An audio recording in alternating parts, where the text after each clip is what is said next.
An avoidant doesn't fear you as a person. They fear what closeness awakens inside their body. To you, intimacy feels like comfort, like safety, like finally being understood. To an avoidant nervous system, intimacy can feel like a spotlight, like pressure, like a doorway to losing control. The moment love starts getting real, the moment the bond starts asking for consistency, honesty, and emotional availability, their system can interpret it as danger. Not because you are dangerous, but because closeness, in their history, has often been linked with criticism, engulfment, disappointment, emotional chaos, or the feeling that love comes with a price they can't pay. At the core, avoidance is a control strategy. Control over distance, control over vulnerability, control over how much someone can affect them. Many avoidants learned early that needing people is risky. Maybe caregivers were unpredictable, warm one day and cold the next, so the child learned, don't reach too far, you'll get hurt. Maybe emotions were dismissed, mocked, or punished, so the lesson became, if I show feelings, I lose dignity. Maybe they had to grow up too fast, becoming the strong one, the responsible one, the one who didn't need anyone. So independence became identity. Over time, the avoidant doesn't just prefer space, they rely on it to feel stable, because space equals safety in their nervous system. Ladies and gentlemen, this is why you can't argue an avoidant into closeness. The fear is not logical, it's physiological. That protection lives in the body, not just in the mind. When closeness increases, their nervous system can fire alarm signals, tight chest, restless energy, irritability, numbness, even a sudden urge to pick a fight or find a flaw. Psychologists often describe a deactivation process. The brain downshifts attachment feelings to regain emotional control.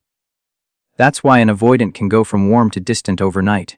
It's not always that their care disappeared, it's that survival wiring hit the brakes. Then their mind starts helping the escape by creating reasons. This is moving too fast. I don't feel it anymore. You're asking for too much. I need space.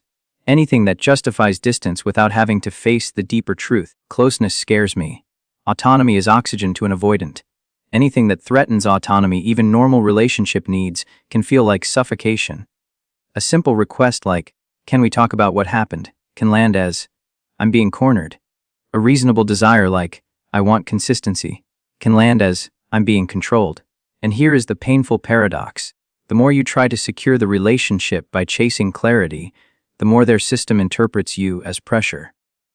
Your pursuit becomes the trigger, not because your needs are wrong, but because their nervous system translates need into demand, a demand into danger. So they pull away, not always to punish you, but to regulate themselves. This is why avoidants can look calm while you're spiraling. They're not calmer because they care less, they're calmer because distance regulates them. When they withdraw, their body settles, relief hits, and they confuse relief with truth. See, I feel better away from this, they tell themselves. But relief is not proof the relationship was wrong. Relief is simply the nervous system leaving the threat zone. Later, when the intensity is gone and life is quiet, feelings can return because the danger signal has lowered. But by then you've experienced confusion, inconsistency, and emotional whiplash, and you're left questioning your value while they're just trying to feel safe. Another layer is shame. Many avoidants carry a quiet belief that they will fail at love, that they won't be enough, that if someone gets too close they will be exposed. So when intimacy rises, shame rises with it. They may not have words for it, so it leaks out as criticism, defensiveness, sarcasm, or coldness. It's easier to detach than to admit, I'm scared, or I don't know how to do this, or I'm terrified of disappointing you. Pride becomes armor, and armor doesn't hug. Armor protects, but it also blocks the very closeness they secretly want. And when conflict appears, the avoidant system often treats it as proof that closeness is unsafe. Instead of moving toward repair, they move toward distance. They delay, disappear, stonewall, or return pretending nothing happened, because facing emotion face to face can feel like losing control. In their mind, staying vague feels safer than being accountable, because accountability can feel like exposure, and exposure can feel like rejection. So they manage discomfort by managing access, less talking, less feeling, less vulnerability, fewer promises, fewer big conversations. If you want the psychology in one line, closeness activates old associations, and avoidance is the emergency exit. They are not always running from you. They're running from a feeling state they don't know how to tolerate.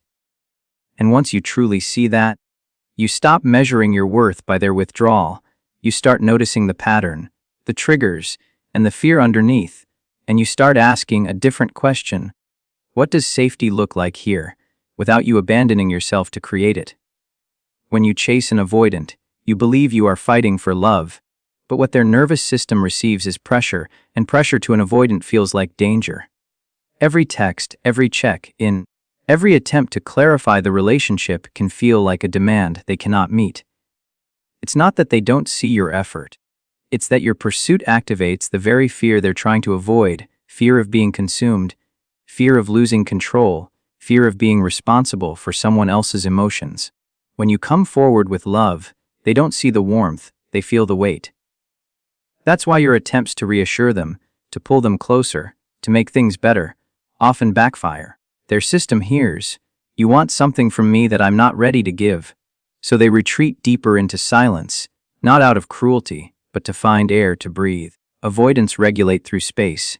It's the only tool they know to manage emotional intensity. So when you chase, they run. When you explain, they withdraw. When you plead for clarity, they numb out. It's not that you are too much, it's that their capacity for closeness has limits they never learned to expand safely. They're not bad people, they're defended people. They fear being trapped in a relationship where their autonomy is lost, where they'll be criticized for needing distance, where they'll disappoint someone they care about. So when your love feels like expectation, their brain converts it into threat signals, and the only way they know to survive is to disconnect. This is why the more available you are, the less they appreciate it. When you make them the center of your attention, their system interprets it as pressure to reciprocate. And because they can't handle that pressure, they detach to regain control.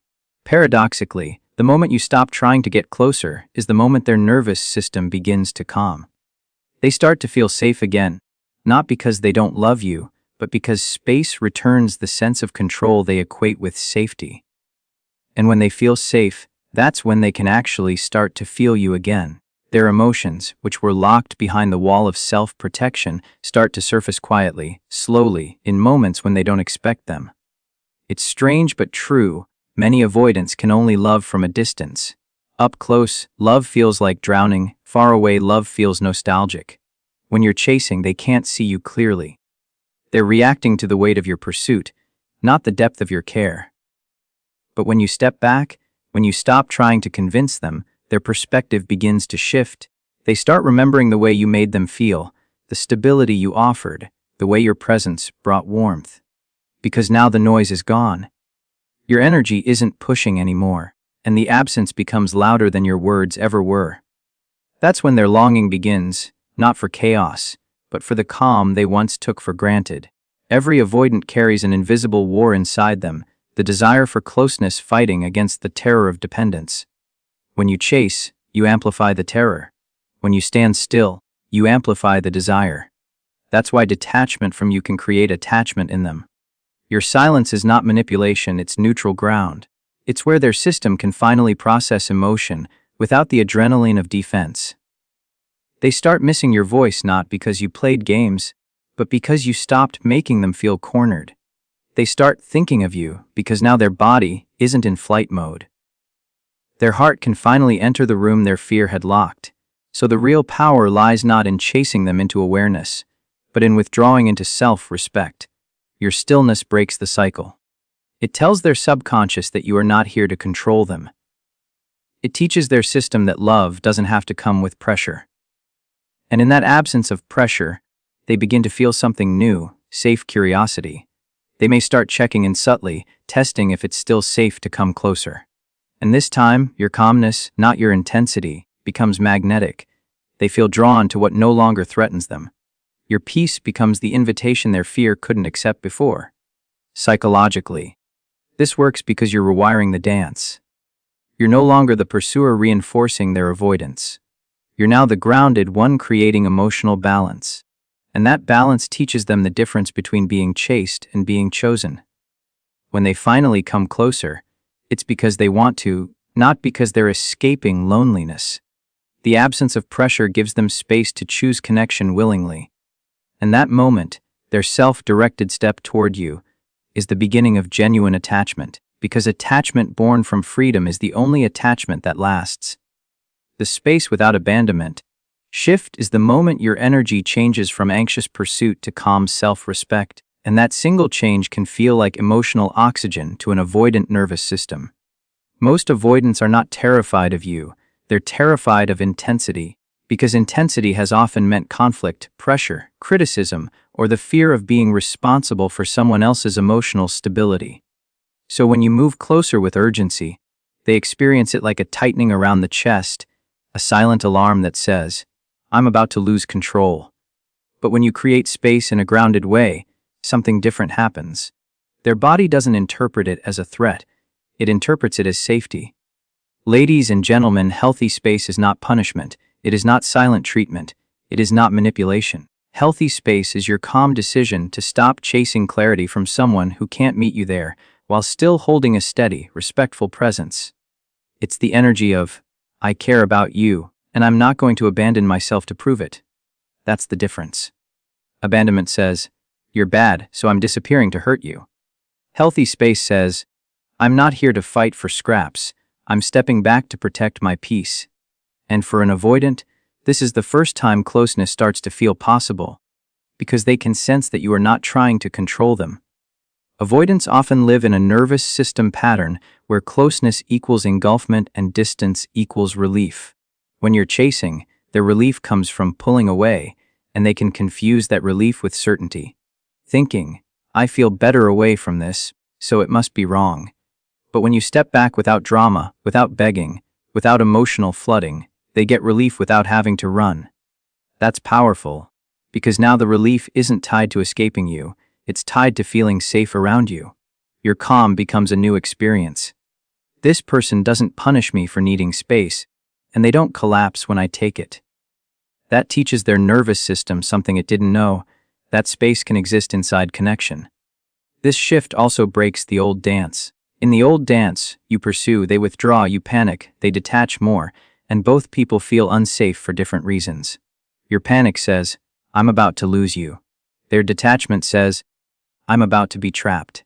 When you stop pursuing, you remove the fuel from the cycle. You're no longer reinforcing their belief that intimacy equals pressure. And because you're not chasing, they're not running, which means they finally have room to feel the softer emotions underneath: curiosity, tenderness, longing, regret, even love. They don't have to defend against you anymore, and without defense, feelings can rise. The key is how you create space.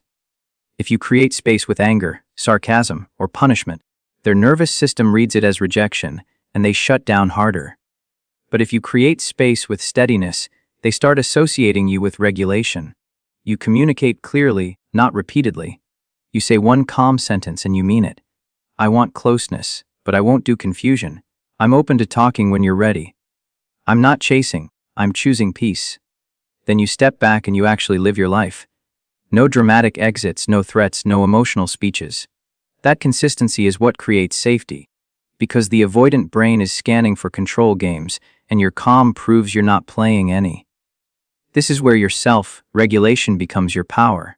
You don't send 10 messages when you're anxious. You don't demand reassurance in a moment of panic.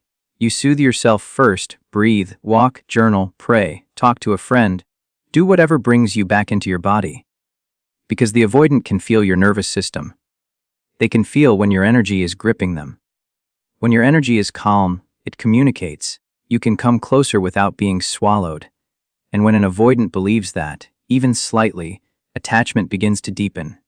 What does this look like in real life? It looks like you responding, not reacting. It looks like you not turning every gap into an interrogation. It looks like you not turning every delay into a crisis. It looks like you holding boundaries without hostility. If they disappear, you don't chase them into accountability with rage. You wait, and when they return, you don't pretend nothing happened. You calmly name the pattern. "I noticed you went quiet. That doesn't work for me. If we continue, it needs to be more consistent." Then you watch what they do, not what they promise. Over time, this space without abandonment becomes a secure base. Secure doesn't mean constantly together. Secure means predictable. It means you don't punish distance, and you don't reward inconsistency with instant access. You stay warm, but you stay solid. And the avoidant nervous system, which is used to either pressure or rejection, begins to experience a third option: closeness with freedom, connection with dignity, intimacy without the fear of being controlled. Repair after rupture is the moment where an avoidant either grows or repeats the same pattern, and it's one of the most powerful turning points in attachment psychology. A rupture is any moment the relationship feels unsafe, a misunderstanding, a conflict, a disappointment, a feeling of being unseen, a moment where emotions rise and both people feel exposed. For a secure person, rupture is painful but workable, because they believe connection can be repaired through honesty. For an avoidant nervous system, rupture often feels like confirmation that closeness is dangerous. It lights up the old alarm system that says, "This is where I get trapped, judged, criticized, or controlled." So instead of leaning into repair, they instinctively lean into distance, because distance is how they regain emotional control. Ladies and gentlemen, this is why avoidants can disappear after a fight, go cold after a vulnerable talk, or act like nothing happened the next day. Their brain is trying to survive discomfort by shutting down. The shutdown is not the solution, it's the strategy. It's the emotional fire escape, and if they grew up in environments where conflict meant yelling, shame, blame, or emotional chaos, the body learned that the safest way to handle rupture is to reduce contact, reduce feeling, reduce risk. So the avoidant may stonewall, delay responses, become busy, change the subject, or minimize your feelings, because facing your pain feels like standing in a room with no exits. But here's the psychological truth that changes everything: deep attachment begins when repair becomes safe. Not perfect, not dramatic, safe. Safe repair means conflict doesn't equal humiliation. It means accountability doesn't equal being destroyed. It means vulnerability doesn't equal losing dignity. And the exact moment an avoidant starts attaching more deeply is often when they make a mistake, and instead of being shamed, they are met with calm boundaries and emotional steadiness. That is when their nervous system learns a new rule: I can stay present and I won't be punished for it. This is where most people lose them. They try to force repair through intensity. They plead, they chase, they corner, they demand an immediate conversation, they push for answers while the avoidant is flooded. And even if your needs are valid, the avoidant nervous system experiences that as attack. So it doubles down on shutdown, and both people feel unheard. You feel abandoned, they feel controlled. The rupture grows bigger, not because love is missing, but because neither nervous system is regulated enough to repair. The healthiest repair after rupture starts with regulation. If you want repair, you have to slow down the emotional speed. You name what happened without blaming their character. You speak from impact, not accusation. You stay firm without becoming cruel. You show them that your boundary is stable, not a weapon. A sentence like, "When you go quiet after conflict, I feel unsafe and I can't do that dynamic," is powerful because it's clear and human. It doesn't shame them. It doesn't beg. It describes the reality and sets the standard. Then you give space for response, not endless space to avoid, but space that says, "I'm available when you can show up." For avoidance, shame is the hidden monster in conflict. Many avoidants carry the fear that they are bad at love, that they'll fail, that they'll disappoint, that they'll be exposed as inadequate. So when you express hurt, it can trigger shame, and shame triggers defense. Defense can look like coldness, anger, blame, sarcasm, or detachment. If you respond to their defense with more attack, the shame deepens and they shut down harder. But if you respond with boundaries without humiliation, you cut the shame loop. You make it possible for them to return to the conversation without feeling like they're walking into a courtroom. Now, accountability is the bridge. Repair is not you swallowing your pain just to keep peace. Repair is not you pretending it didn't happen. Real repair requires the avoidant to do something unfamiliar, name their part, tolerate discomfort, and stay present.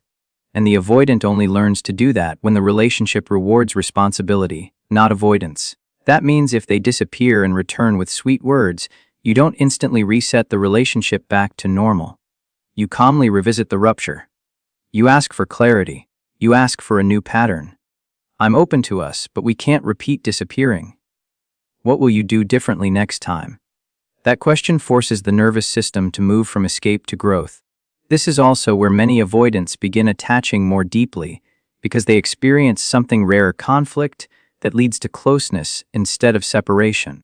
If they take accountability and you respond with respect, they feel the relationship becoming safer, not more dangerous. Their system learns, I can make repairs and I won't be rejected. That rewires the fear of intimacy, because intimacy is built not in perfect moments, but in repaired moments. When repair becomes possible, closeness stops feeling like a trap and starts feeling like a secure base. And the final truth is this: you can invite repair, but you cannot do it alone. If you are the only one regulating, the only one communicating, the only one repairing, you are not in a relationship, you are in a rescue mission. Real repair after rupture requires two people choosing courage.